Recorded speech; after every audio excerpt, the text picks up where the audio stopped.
You just fucking died! You just fucking died! You just fucking died! You just fucking died! You just fucking died! Hey everyone, and welcome back to another episode of Iron Man Skyrim. In this first part, I'm just showing you the critical values that I've modified recently. I think they're all pretty fair, but feel free to pause the video and look them over. If you disagree with the values I've said, Matt, I'd be more than happy to hear the argument for or against. Just let me know if you think it's fair. So, beyond that, this episode is going to take us all the way up to the very first dragon fight. I'm excited. As you can see, I am on expert difficulty, and it will never fall below that. So, but before we do that, let's walk through a couple of the notable locations. First is Anais's cabin. This can be found pretty much as soon as you exit Bleak Falls Barrow and just head back to the town. There's some nice alchemy ingredients in here, and also in the basement there's some enchanting stuff. As you can see, I heartily loot this place, because I'm kind of evil. Have I said that yet? I'm pretty sure I have. Much to my surprise though, I am completely caught by Anais, or whatever her name is. Perhaps the most surprising aspect of this fight though is how thoroughly she manages to kick the crap out of me. Now, honestly, I'm a little apathetic when I'm playing this, and I don't notice just how close to death I actually get. But as you can see, I very nearly kicked the bucket. So, fortunately for me though, the health potions kicked in just in time, and I managed to walk away with nothing more than a dead woman. So I mentioned a few episodes ago, back in the leveling episode, that I'm not going to be doing any enchanting. I should amend that and say I'm not going to be doing any enchanting until later. So in the meantime, I'll just disenchant stuff, free up my inventory, and get those enchantments. Immediately west of Riverwood, we find the treasure chest that the ill-fated bandit led me to back in episode 2, and I build myself some iron arrows in the forge at Riverwood when I get the chance. Now, I use the survival skills to build myself a cloak. The cloak essentially just decreases your exposure, which allows you to stay warmer over time. Really useful in Frostfall. Also, the backpack is an addition from Frostfall, and it essentially compensates for the weight that is added by the game. So after I complete Lucas's quest, I just loot everything in the shop, and with that I'm finally ready to get started on the main game, really. Now, I know as a matter of fact that I have a bunch of quests. I have a huge shopping list just as soon as I walk out of Riverwood, and this is just known by playing the game.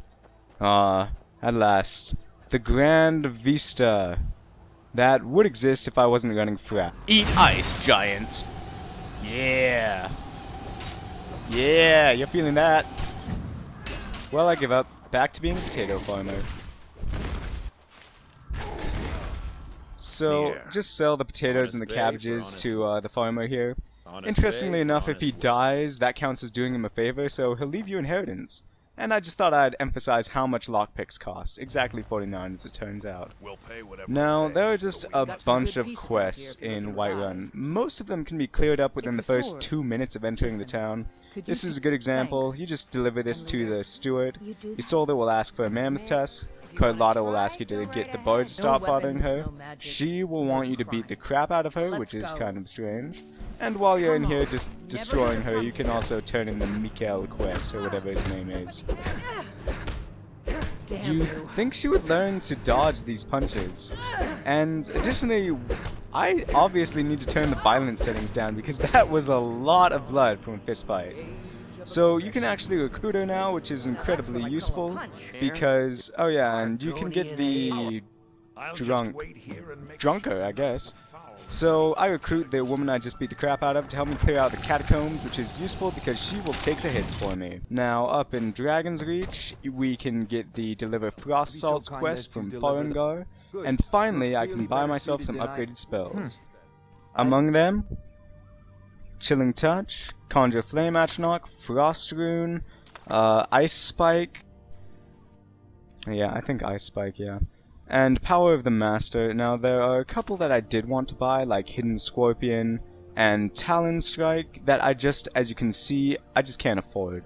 I run out of money pretty quick. Silent Step would also be useful, and that's why I said earlier that money would be a big issue, and it turns out it is. So you just continue the quest with Jarl Balgruuf the Greater. You in turn in the, the sword quest with Preparedness here. And as soon as you have the Jarl's trust, you can just start looting everything, which is useful, because each of these are worth, 5 gold or something at the general goods store. So I already grabbed the Dragonstone and Bleak Falls Barrow, so it's the easiest quest ever, so I just continue looting stuff. Now, for some reason, Jarl Balgruuf here thinks that fleeing a dragon attack counts as sufficient experience to kill one. Besides, he heard that I was so calm and collected during the Battle of Pelagia Forum, I just picked potatoes. That's how you know a man is a strong warrior. Down in Arcadia's Cauldron, we can turn into frost salts, and it gives you access to pretty much everything in Arcadia's Cauldron. To save time, just assume if I can steal stuff, I will. Immediately west, there's an alchemy grove, beehives, bee husk, that kind of thing. We managed to catch up with Irileth here at the Western Watchtower just before sunset, which is actually kind of worrying. I have a mod installed, I don't know if you looked through any of them, but the lighting mod I have installed actually makes it incredibly dark. So hopefully this will go well though. And I'm out of magic before the fight even starts, that bodes well.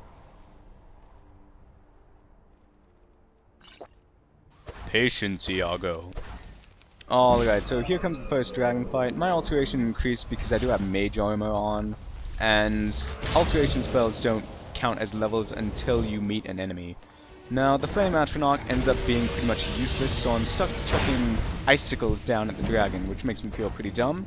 But fortunately, I get a level right in the middle of this fight, which allows me to instantly rejuvenate my magicka. Now, this choice, in retrospect, is actually a pretty foolish one to make.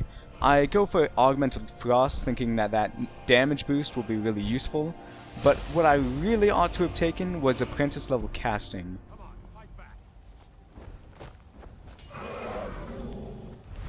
So even though at the time it seemed like a really good decision, that turns out to be a pretty poor one, just because despite all my best efforts, I can only cast one dual cast spell at the dragon, and then one more, one-handed skill.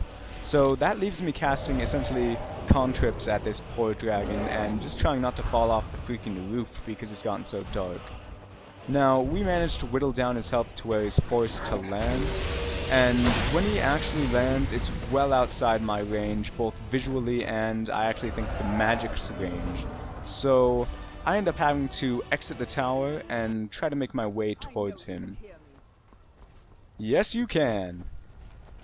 Alright, so right here, I use a little lighting trick just to try to get his attention, and it's around this time I remember one one-handed skill, one two-handed spell, and he is right on his way towards me and he is pissed off. So it's at this point that I remember I should probably get back into the tower, and I can't find it, but I should be okay. I just have to get out a torch. Oh god, I don't have any torches. Yeah, what's coming is probably pretty deserved. So despite my best efforts, I am toast.